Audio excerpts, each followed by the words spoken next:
Okay, so to end the week, you already know what we're doing. We're doing our Sunday picks for week 12. It's coming closer to the end. Went by really fast. We got our first game. Me and Mario are excited for this. Give it to me, Mario. I'm facing you. You already know the Panthers and the Vikings in Minnesota. Let me give you a little bit of insights. The Vikings have won against the Panthers in two of the last three games, which is a big deal. Um, as for the record, quarterbacks who have started for the Vikings since 2000 are 0-3 in revenge starts versus the Vikings. It's another big deal. If Teddy Bridgewater plays his game, he has to ball out, and he's got to do his thing like he's slated to do. You already know I can't root for your damn team. I got to root for my team, of course.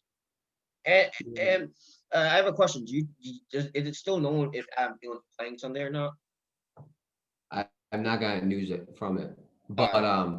I will say this: with that, like it's that is tough, but like it's again, if Adam Thielen doesn't play, I expect Justin Jefferson to pick up that slack, and whoever number two is, I expect them to do a decent job. So again, this is gonna be good. I think is McCaffrey. I think McCaffrey might be playing. I think he might be coming back. Yeah, It's gonna be a good game. I don't McCaffrey know that versus either. Kirk and Teddy. Hey, look, this is gonna be a close game. It I'm is. obviously gonna pick my team. I'm gonna give my team this chance right here. You need to redeem yourself. I said they had better go on undefeated, and they didn't do it. They lost to the Cowboys. It pissed me off. But guess what? You know what? I'm not gonna talk about that game.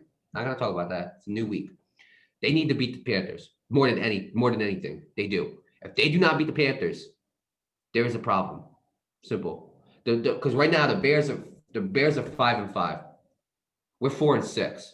If the Bears lose this week and we win, we go above the Bears, and we're the first team in that. And we are the first team in the hunt. We are the first team in the hunt. So that's why it is so important for the Vikings to win every single game from here on out. It is so important. And so with that being said, I got the Vikings, but they need to do it. This is a big, big game for the Vikings. It's not as big as the Panthers. The Panthers Yeah, it season is. is kind of more drowning. It isn't. This But is a you know big game what? for You the already know Vikings. I gotta pick my team. It's No, right, absolutely. I understand. This is that. a big, but this is a big game for the Vikings. This is big, and they need to win this game. Absolutely. We got the next game on the list. Give it to me. It's the Chargers and the Bills. A couple of insights. Stephon, wait, is it? Yeah, Keenan Allen and Stephon Diggs ranked first and second in receptions this year. That's a big deal. That's It is. goes to show you that both teams have a good wide receiver core. Uh, more insights, Josh Allen leads the Bills with 5 rushing touchdowns this season. All other Buffalo players combined with 4 rushing touchdowns. And the Chargers have won 4 straight games versus the Bills. That's another big deal, right? So sure your Chargers have their number, but I don't think that's going to be the case this game around. I'll get to that in a minute. Sean McDermott, 3-0, is one of 4 active head coaches to be undefeated in games following a bye in their career. Is big. I mean, it's crazy. Um, a lot of people think this is going to be a blowout. To be honest, I really don't think it's going to be a blowout. I think Justin Herbert's going to ball out, but I ultimately think the Chargers are going to fall short. So give me the Bills to win this game. I got the Bills too. I think Herbert will have a good game, but I don't think he's gonna ball out. To be honest with you, I think the Bills' defense is somewhat good. I think the Bills' defense is a decent defense, and I think they might give Justin Herbert a little bit of trouble. He'll have a good game, but I think he'll have a little bit of trouble. But give me the Bills. I think their offense is more powered. I think their defense is definitely more powered.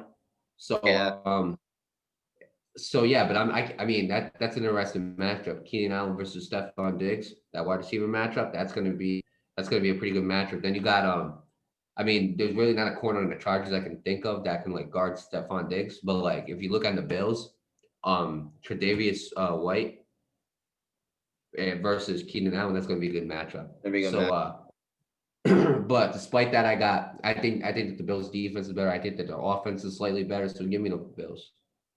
Yeah, absolutely. We got another game on the list. Give it to me. The next one, the Cardinals and the Patriots. Let's get some more insights. We got some scoring loads for the Patriots. The Patriots are averaging 20.9 points per game, just basically 21 points this season.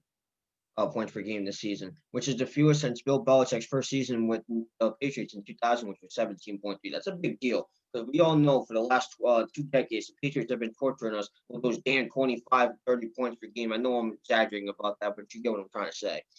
Um, their offense isn't the Patriots offense that we know be for the last 20 years. As for Kyler Murray, he's the only player with 2+ offensive touchdowns in each game this season, which is really good. I mean, what else can I say? It's Kyler Murray. Uh, Another one for the Patriots. For the Patriots, 6 losses this season have been by 1 possession. So it goes to show you the Patriots are not clutch in clutch situations, especially Cam Newton. Cam Newton isn't clutching up like he needs to be and like he was back in his days with the Panthers. With that said, DeAndre Hopkins has alternated 100-yard receiving games in each week this season, the longest such streak to begin a season since 1970. That's big.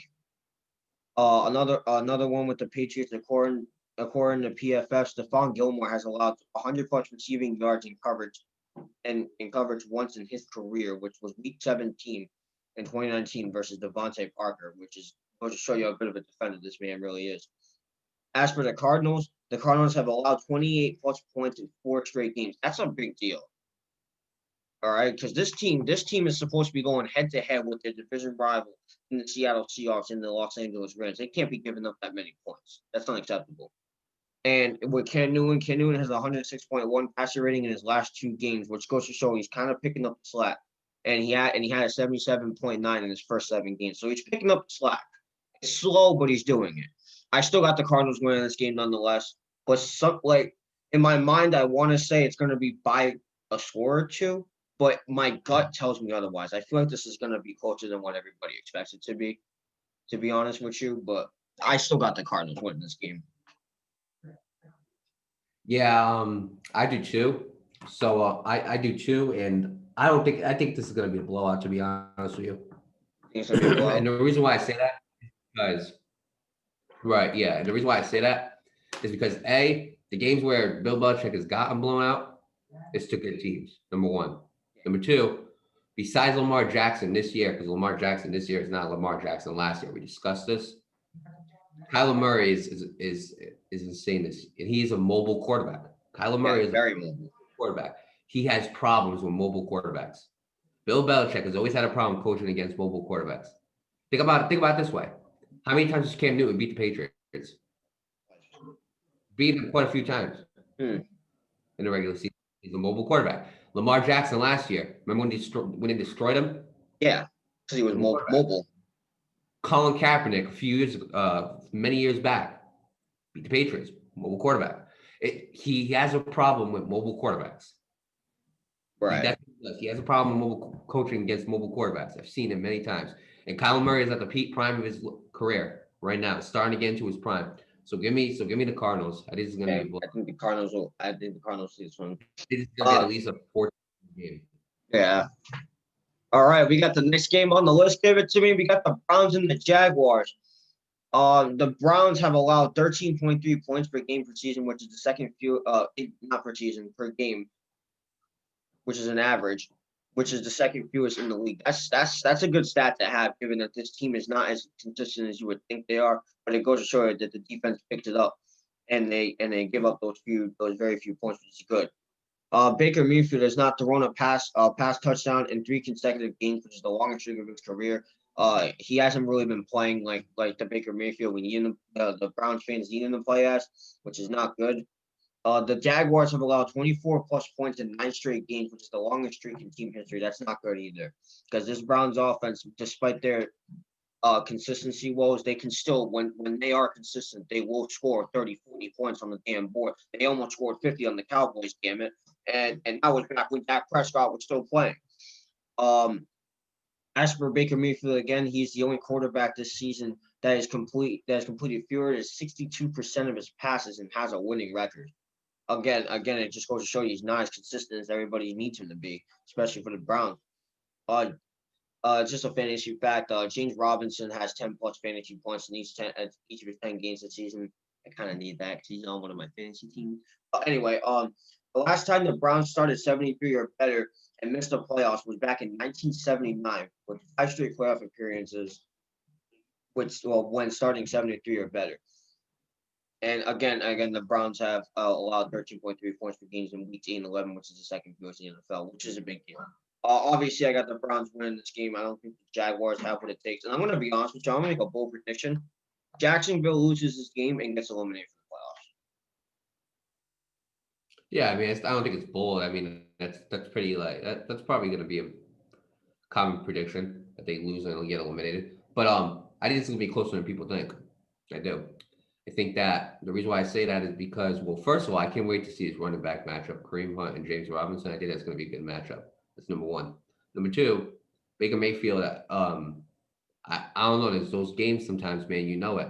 There's some games where they're just Browns just start. They just don't produce nothing on offense. You know, they produce Consistent. very little, but they still win games. Like you said, like you read that stat about Baker Mayfield. So I mean, I think he might be struggle. I think he might struggle a little bit. To be honest with you, something's telling me. I don't have anything to back it up, but something's telling me he's going to struggle a little bit against the Jaguars. Um, I think that even though I think the Browns beat them, I think this is going to mainly be because of Kareem Hunt and Nick Chubb. I think is playing too. Those two, Kareem Hunt and Nick Chubb, I think are going to be the big factors to why the Browns end up getting the win. But I got the Browns winning this game, but I think it's probably going to be like a 7 point game, to be honest with you. Because remember, there's been games where the Jaguars have been close to winning and they just couldn't do it. Yeah, So, right. so with that being said, I got the Browns winning this game, but this is going to be a very close game. I think it's Yeah, going to be probably too a seven. uncomfortably close. I agree because they got way too close with the Eagles, and it shouldn't have been as close as it been. Right. Anyway, next game we got to give it to me. It's the Raiders and the Falcons. Just a little stat on the Raiders. They are 4-1 on the road this season. They're 2-3 at home. That new flashy Death Star they got on the Las Vegas Strip, absolutely beautiful place. They are 2-3, and then that's not good. But they're on the road, and that's the four. That's where the 4-1 comes into play, which is a big deal. Of course, they're facing the Falcons. They're not really that good of a team, but still, it's still a good stat to have. Uh, um, Atlanta is averaging the second most pass yards per game this season with 280.6, and Las Vegas is also the fifth most passing yards per game with 273.6. So this is going to be a pass heavy game. I can already see. I can already see something like a pass heavy game happening right here. According to Next Gen Stats, Nelson Aguilar has five receiving touchdowns on deep targets this season, which is tied for the most in the NFL. That's a big deal. It goes to show you they can run down the field that fast with those big targets. The Falcons are allowing 406.8 total yards per game and 300.3 pass yards per game this season, which is on place for the most allowed in franchise history. That's huge. That's big. And another stat: the Raiders have not won on the road versus the Falcons since Week 3 of 1997. So it's been over 20 years. Yeah, I'm doing that correctly. And the last one is Todd Gurley has 100 plus rushing yards once in his last 27 games. So that's not good. Todd Gurley's struggling. Um, I think the Raiders walk away with a win here, but I have something tells me something tells me it's going to be uncomfortably close. Yeah, I put Falcons down at first, and then I was like, I really thought about it, and I switched it to Raiders only for the fact that I feel like Matt Ryan really struggles against good defenses. Yeah, I feel like he had a decent defense, and he struggled against them. Um, I think that the Raiders are going to get up in his face. The defensive line, I think they're going to pressure him. I think he's going to have a tough time. And honestly, I can see him having a tough time against safeties like Jonathan Abrams. I can see him having a tough time with Max Crosby. Um, yeah, there's like a lot of underrated defensive guys on that Raiders team, mm, and I think I think that Raiders defense will step up, and I think they'll give Matt Ryan a tough time. So I got the Raiders winning. I got the Raiders winning too. Oh, we got our first division game on Sunday. Give it to me. It's the Titans and the Colts. This time around is gonna be played in Indianapolis instead of Tennessee, it was last time. This is the battle for the first place in the AFC South. Whoever wins this game takes first place. Let me give you some insights real quick. Ryan Tannehill's 112.7 passing rating in his first 20 starts with Tennessee is the second highest by any player in the first 20 starts with a team since 1950. That's big. I mean, in my opinion, when Ryan Tannehill was first drafted by the Dolphins, I think he was very underrated. I do think he could carry a franchise the way he is right now. Um, as for Philip Rivers, he is on pace to be the first quarterback to start 16 games and be sacked fewer than 15 times since Peyton Manning in 2009. To have a stat like that compared to Peyton Manning, that's big. And remember, we all know Philip Rivers is a future Hall of Fame. I don't care what anybody says. As for Tennessee, Tennessee has not defeated Indianapolis on the road in consecutive matchups since 1998 and 1992, before they were division rivals. And they won in Indianapolis in 2019. So maybe they can do it again, maybe they Again, another Philip Rivers stat. He has an 8-2 record versus the Titans. His 8 wins are the 5th most versus Tennessee since 1970. And the Colts have won 20 of their last 24 games versus the Titans, which is another big thing. Goes to show you that they can dominate them in every way. Again, this is good. This is going to be a good game. I really think this. I don't think it's going to be a blowout like it was last time. I think this is going to be close. But honestly, Mario, I think the Colts sweep them this season. I think so. Give me the Colts to win this game. I think I think they're very defensive. I think their defense is too heavy for them, and I really do think the Colts are going to sweep them this season. I got Titans, and I think that the Forrest Buckner being out, I think that's it's gonna be a close game, but I think that's gonna be a minor factor, like we talked about, and I really think that the Titans are gonna take advantage of that. I don't know if the defensive tackle is gonna be ready, the secondary defensive lineman is gonna be ready. Not only that, I think the Titans remember what happened last time. I think they can learn from those mistakes. I think Ryan Tannehill can light it up. Philip Rivers can too, but I think the Tennessee Titans defense might not be as good, but their offense, I think, will step it up. And I think Derrick Henry will have a night. And I think that Ryan Tannehill will play better than what he did last time. And honestly, that's all it comes down to is limit turnovers and make more plays. And with that being said, I think if Ryan Tannehill really lights it up, and I think Derrick Henry lights it up like he usually does, I think they make more plays. And I think they end up getting the win. So I'm giving the Titans. Yeah, it's gonna be a good game too. I wish you could watch it, but it's not on TV for me up here. I don't know about it. I don't know if it is for you, but all right. Next game on the list, give it to me. It's the Giants and the Bengals. Remember the Bengals are without their star quarterback, Joe Burrow. That's not a good thing. I'll just give you a couple insights. Anyway, the Giants have had a lead of 10 plus points in each of their last 6 games, and they only won 3 of them. The Giants are allowing the 9th most fantasy points per game to slot wide receivers this season. Another big thing. Daniel Jones has 0 giveaways in 2 consecutive games, which is the longest streak of his career. So, and Daniel Jones again is known for giving away those balls, fumbling. He's doing all of that. There's a thing on Joe Burrow, but he's not playing this game. In the last one right here, a couple more here. Giants are one of 3 teams averaging fewer than 20 points per game this season. They're in there with the Jets, of course, and the Bears. That's a big deal. They're not really offensive heavy. And the Bengals have allowed 4 top 12 fantasy wide receivers in their last 3 games.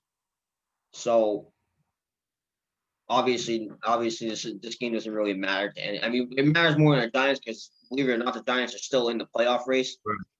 Because of the division that they're in. I mean, that division is just terrible. We've said this on the show, and everybody knows the NFC least. I think this is an important game for the Jets. The Bengals, I think their season's a lost cause. They just lost Joe Burrow for the rest of the season, and who knows if he's even going to start for next season. I personally think the Giants win this game by blowout, to be honest with you, and I think the Bengals get eliminated from the playoffs. I think the Giants win too. I think the Giants win too. I think Daniel Jones has been very underrated this year. I think he's played decently well. I think Evan Ingram and Sterling Shepard, I think they're very underrated as well. The Giants defense though, so they got some underrated moments. You know, I mean, they do blow leads, but they do have some underrated moments. You know, Right. and with that being said, I think that it's gonna be a close game. I can see like 24-20 Giants, but I got the Giants winning as well. Right. Yeah, and we got the next game on the list, another division game. Give it to me. It's the Dolphins and the Jets. We already know the Jets have been eliminated from the playoffs. That was bound to happen. So, whatever they do at this point really doesn't matter. But they still have games to play, so they're going to end up playing them anyways. With that said, we got some insights. Tua Tagovailoa's passing rating as a starter, which is exactly 100. It's the second highest in the single season by a Dolphins quarterback of all time with a minimum of 4 starts. That's big. It's going to show you that Tua is putting up a lot of momentum on this all Dolphins offense. As for the Jets are the 4th team in the last 5 seasons to start 0-10. The previous 3 teams received the number 1 pick in the NFL draft. I feel bad. I feel bad for Trevor Lawrence. Anyway, the Dolphins have a plus 71 point differential in the first half this season, which is the most in the NFL. And as for the Jets have scored fewer than 20 points in 7 games this season, which is the most in the NFL. And on the last one, 2 more right here, actually, my bad, 2 more. The Jets are allowing the fourth most fantasy points per game to quarterbacks this season. Tua Tagovailoa has 2 passing touchdowns in 2 of his last 3 games. And Joe Flacco is 2-13 in the minimum 3 starts. You already know who the hell I'm picking this damn game. Yeah, I I don't do even think the need to. Jets. I do think the Jets are going to get a win this year. I just don't think it's this week. Nope. So give me the Dolphins. Yeah, honestly, the less said the better. Anyway, we got another division game here. Give it to me. It's the Ravens and the Steelers. I kind of already gave you guys a snip of who I said was going to win in the last video. The Steelers, obviously, I think they're going to. I'll say this before I get to the insights. The Steelers will win. I think the Steelers will lose 2 games this season. I don't think they're going to go undefeated. People think they will. I don't think they will. I think they'll at most will lose 2 games. If they lose one, I'll give them the credit, but I think they'll lose 2 or 3. With that said, let me get to the insights. The Steelers have allowed fewer than 20 points in 3 straight games, allowed 20+ points in 5 of 6 previous games, which is a big deal because of course it goes to show you it's a little bit inconsistent.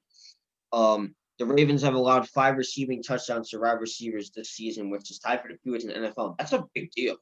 It goes to show you that the Ravens defense is good at stopping the receiving core, which is good. Given that this team's crumbling as we know it.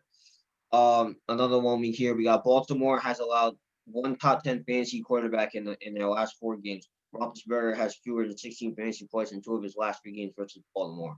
That's not really a big thing in fantasy, but if you're a fantasy thing, that's a big deal for you. The Steelers have 25+ points per game and are allowing fewer than 18 points per game for the 3rd time in team history and the 1 Super Bowl in the last instances. That's big. That's a big one to have. Like I said, I already basically gave you a hint at who I said was winning this game. So you know what? I'm not even gonna waste my time. So give me the Steelers by blowout. Yeah, I got the Steelers too. But one thing I want to say is like a lot of people talk about the Steelers defense, how great it is, and it really is that good. But the one thing that they don't talk about is those 3 wide receivers that they have. I personally think the Steelers are the best wide receiver core in the league. They Without do. a doubt. Statistically, I think they do. You know, you got Juju, rookie Chase Claypool. He's great. He's been scoring a lot of touchdowns. I think he has like 10 touchdowns this year as a rookie, which is insane. And then Deontay Johnson. So those 3 guys are really causing havoc on other teams' defenses, because Deontay Johnson could easily be a first option on a mediocre team. Chase Claypool could be a first option on a decent team, and Juju Smith is obviously an option on the best team in the league. So with that being said, I got the Steelers winning, but hey, you said you only see them winning 2, losing. You can see them losing 2 games or 3. 2 or 3 at least. I'll be honest with you, I can see them losing 1. To be honest with you, Losing I don't 1. know who it is 2. I really don't. I don't know what the schedule is, but I don't think they go undefeated. I can see them losing 1 game because this wide receiver core is something else, man. It I is can so. respect that. It makes the best. This wide receiver core, I think it makes the best defenses look weak. To be honest, it's insane. It is insane to have those 3 wide receivers ball out the way they do. And every single game I look, one of them has a night. One of them. You know what I'm saying? Right. Yeah. The reason why is because you're double teaming probably Claypool or Juju, so then Johnson gets points, or like you're double teaming Juju and Johnson gets like attention, so Claypool gets the points. You know what I'm saying? Like it's picking your it's picking your poison with these wide receivers. Which wide receiver do you want to go off? Because one of them will go off. Right. So pick. So I can see them going 15-1. If they go 16-0, dude, this is gonna be a big problem. That is gonna be a big problem. We got another division game incoming. Give it to me. It's the 49ers in the Rams. Quick little insight. The 49ers have won 3 straight games versus the Rams, which is big. The Rams need to snap that losing streak against their division rival. Especially given that they're tied for first in the NFC West with the Seahawks. The 49ers are 1-12 in games following 9+ days of rest since 2014. That's just bad, man. Anyway, Cooper Kupp has produced a 128.8 passer rating when targeted on 3rd down since being drafted in 2017, which is the highest in NFL with a minimum of 70+ targets on 3rd down. That's big. It goes to show you that Cooper Kupp is very clutch in situations where they need it most, especially on a 3rd down where you either convert it or you don't. The 49ers have lost 4 straight games by 10+ points. Again, that's another big deal. They're not willing to. The team isn't coming in clutch when they need it most.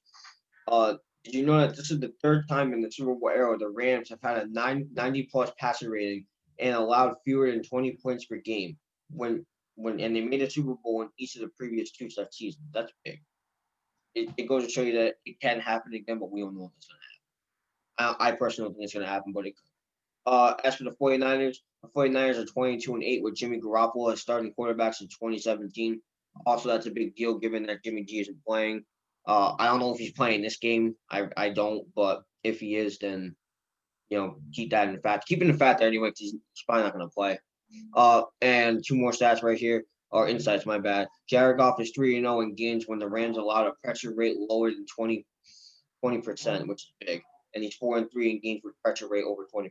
That's another, again, that's big. And the 49ers are 4-3 versus the Rams since 2017. No other team has beaten the Rams more than twice in that span. Those are some big insights.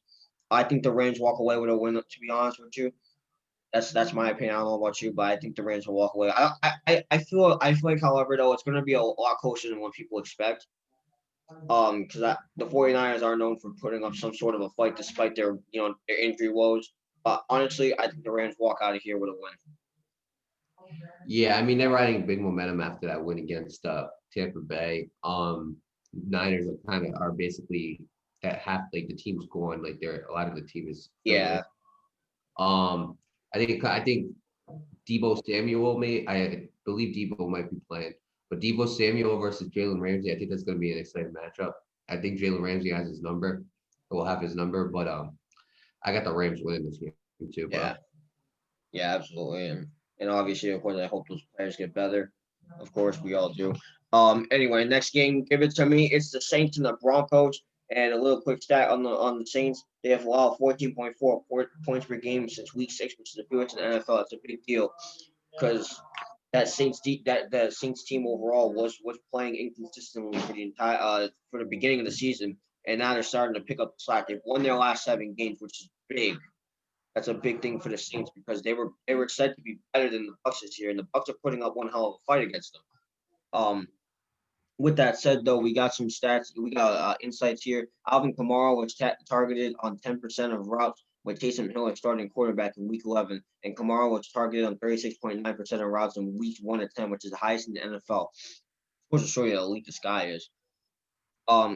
Melvin Gordon has fewer than 5 fantasy points in 2 of his last 3 games. The Saints have not allowed a top 20 fantasy running back in 6 straight games. It's not really a big deal, but like if you're big on fantasy like me and Mario and you have Melvin Gordon, that's a big deal for you.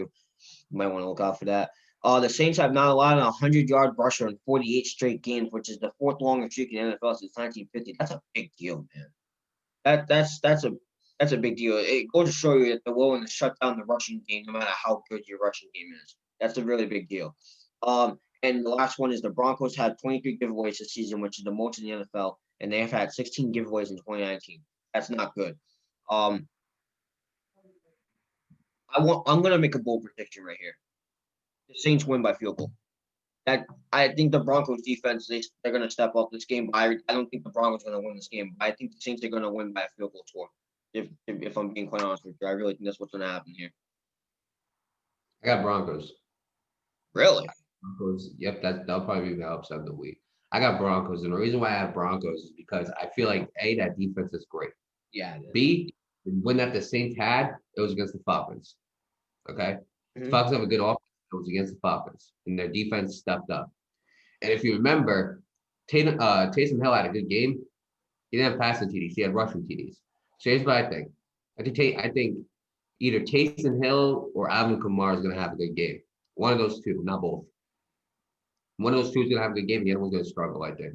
And so with that being said, I know that the Broncos are not without Drew Luck. I get that. But I think Brandon Allen is a decent enough quarterback to do enough on offense to where that Broncos defense can prevent the Saints from getting less points, if that makes any sense. Right.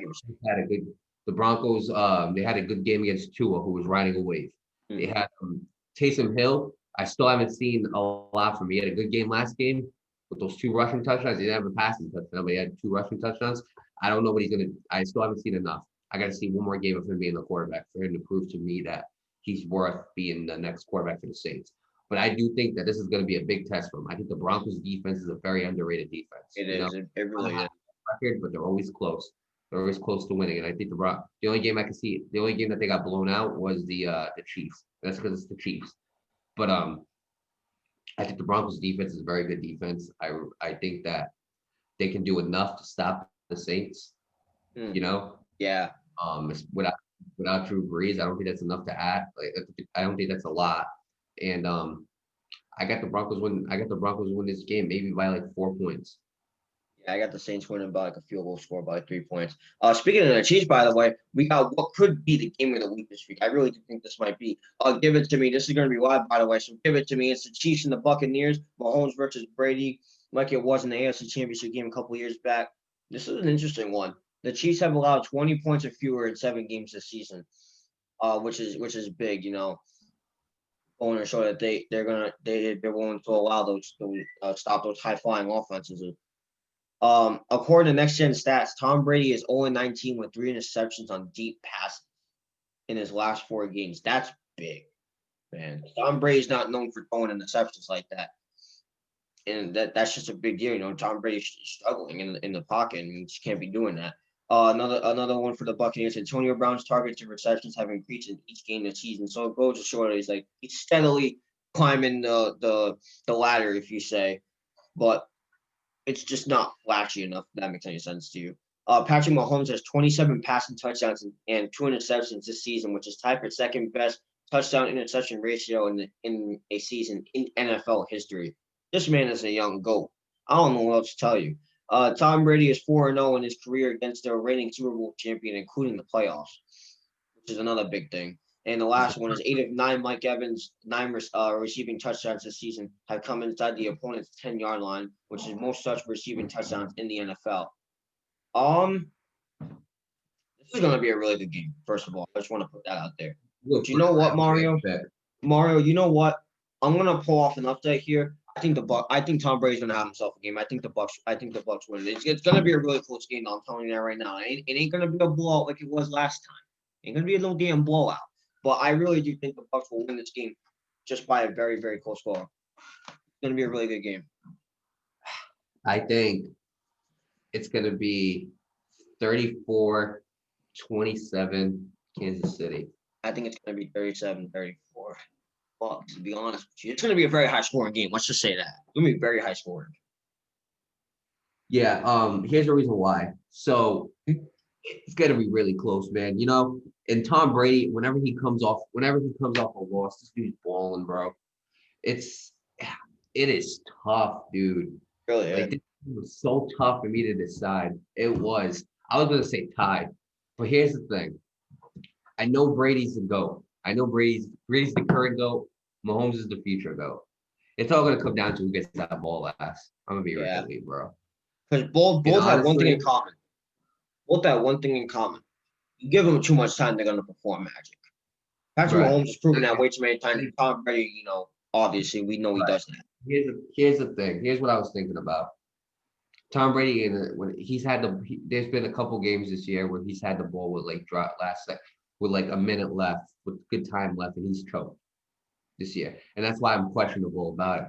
Here's the other thing. Patrick Mahomes, as great as he is, okay, it's not his fault. But he gets the ball with too much time, and he'll end up scoring early. And that's what I'm trying to say. Right. So here's what I think. So whichever one has this is going to be my prediction. Whichever team has the ball last in the last drive will lose that game. Right. Usually I'd say whichever one the last drive wins. No, whichever one has the last drive at the end of the game will lose. Whether it's Mahomes scoring too early and then Brady gets the ball back and score, or Brady getting the ball back last and then he ends up choking the game. But here's the thing. It's funny because in their last drive, that's what's come down to. I said it wrong last time. Let me repeat. Let me say it back. Let me clarify what I'm supposed to say. It's all going to depend on the quarterback's last drive, if that makes any sense. Right. Not the last drive of the game, like I said before, because that's not what I meant. The last quarterback, the quarterback's last drive, or the offense's last drive. And let me tell you something. It's all going to come down. That last drive is going to come down to Tom Brady. either way.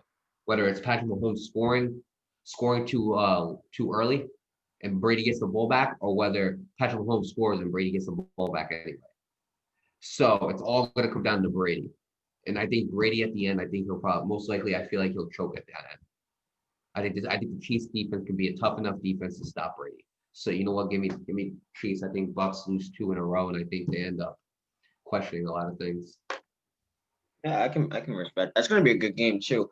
We got the last Sunday night game. It's a division game once again. Give it to me. It's the Bears and the Packers. The Packers are 17-4 versus the Bears since 2010, including the playoffs. So basically the Packers have their number in every way, shape, or form for the most part. We got some insights.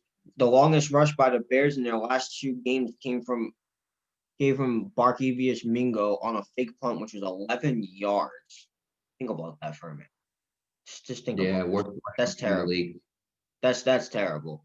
Aaron Rodgers is 9-2 versus the Bears since 2014, with the rest of the NFL combined is 53-42. So Aaron Rodgers basically has it. The Bears have scored fewer than 20 points in 5 games this season. Only the Jets have more such games.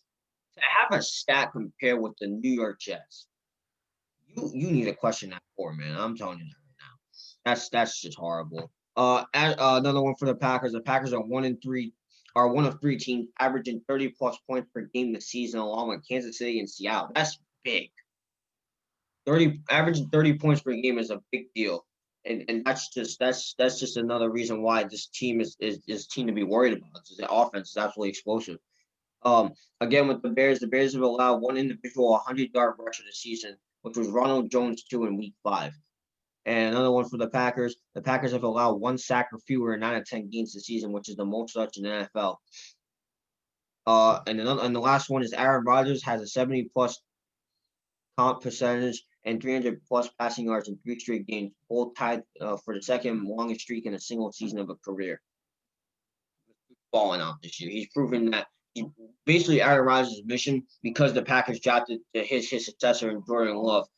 He wants to prove that he still got it. That he still got more fuel in the tank, and he does. I mean, he's playing like, and everything that I just basically said about him proves it. So you know what? You already know why I got this game. I think the Packers are going to escape with a win Oh, I can't stand either one of these teams. here. Oh, I can't stand either one of these teams. I can't stand the Packers even more. But I need the Packers to win this game.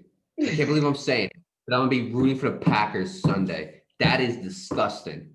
That is disgusting to me. Okay, here's why. Bears are 5. I've explained this many times. Bears are 5-5. We're 4-6. We beat you guys this week.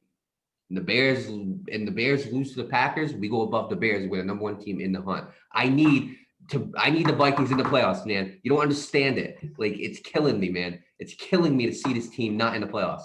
They were rising and then they got beat, and it's killing me. So I need the Vikings to win. I need the Bears to lose. You know what? Give me the Packers. I think this is going to be a close game. I think the Bears defense is going to do a decently good job against Aaron Rodgers, because remember, it is the Bears defense there. And let me tell you this: the Bears might be my favorite defense in the league. The Bears might be very aggressive, very aggressive defense. Very aggressive. They're the closest thing we are going to get to an aggressive defense in a long, long time. Right. It's them, and I think second might be Pittsburgh, but they're the closest thing to an aggressive defense we're going to get, because these guys just don't care.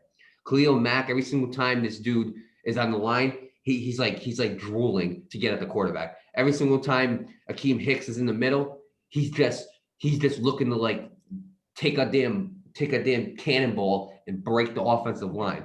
When you look at Eddie Jackson and you look at Kendall Fuller, their jobs are to make sure that that ball don't get to the wide receivers, and they do a damn good job at doing it. So I mean, this is a tough defense to play against. This is one of the most aggressive defenses I think I've ever seen. The Packers need to win this game for me. They need to do it. Okay. But you know what? When the Packers ain't gonna win this game because they don't like me. So I'm gonna go Packers are gonna win this game, okay? Mm-hmm. But I think this is gonna be closer than what people think. Yeah, I agree. And we got the Seahawks and Eagles on Monday, but we'll talk about that on Monday. And we got no bye week this week, so let's all go crazy on football. On football Sunday, go Panthers! Ew.